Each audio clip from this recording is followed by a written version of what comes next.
NHS workers were recognised by the general public last night, who took part in a nationwide round of applause in their thousands. But many frontline staff still don't feel supported by the government, which is, they say, abandoning them to their fate. They want protective equipment and tests urgently so they can do their job safely. Dr. Guddi Singh is an NHS doctor, a paediatrician in a London hospital, and she joins me now from there. Thanks very much for joining us. Just first of all, you're a paediatrician, as I was saying, by training. What's happening with children? Are you seeing many with the virus?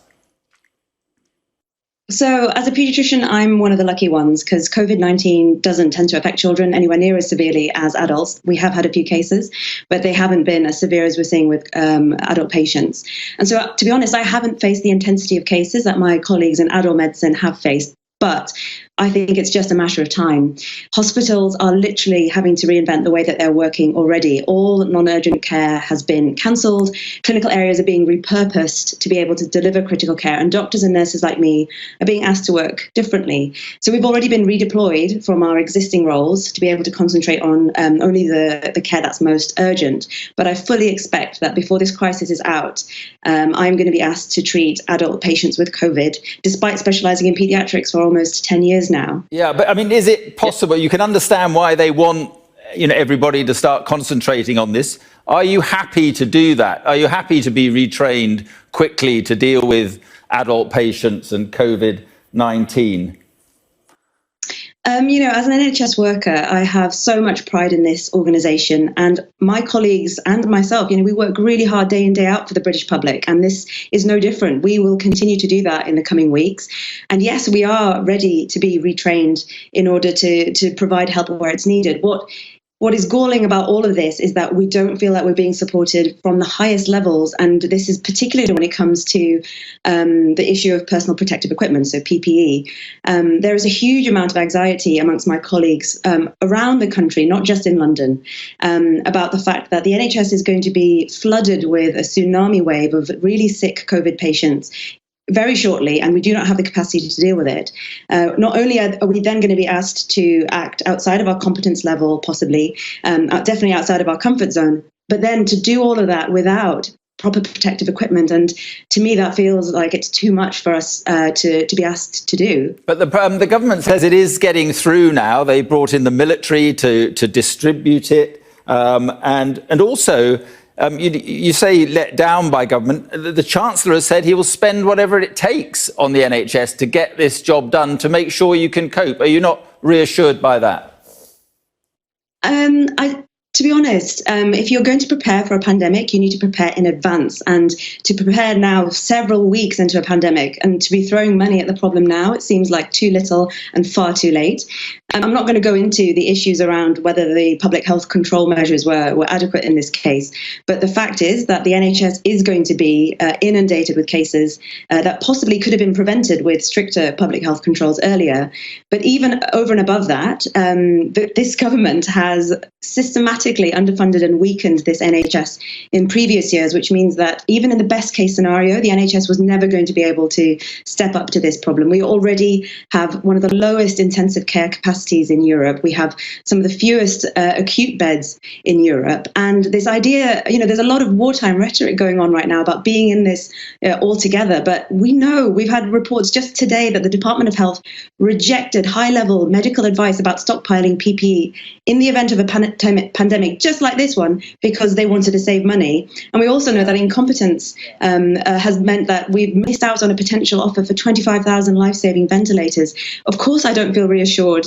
All of the reports are telling me otherwise, and everything that's being said at the highest level does not match what we're seeing on the ground. Well, I mean, it's very difficult to predict something on this scale, but so what are your main worries then? If this onslaught of cases does happen, what are your worries? Where are the weaknesses in the NHS? Is it beds? Is it still ventilators?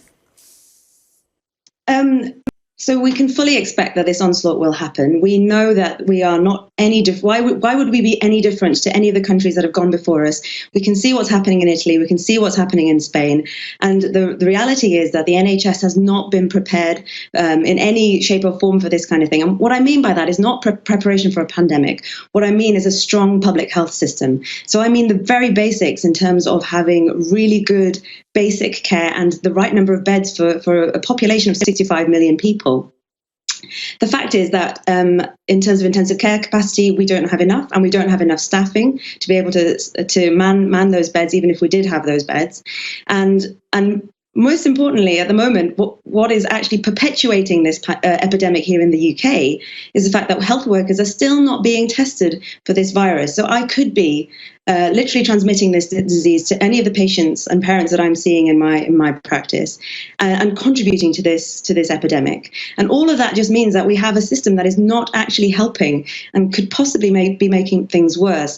In terms of the weaknesses for the NHS, if you are going to be doing this to health professionals, you're not only adding to our stress and anxiety. And we already had that tragic case of a really young ITU nurse just yesterday who had been working on a COVID ITU unit and had taken her life at work.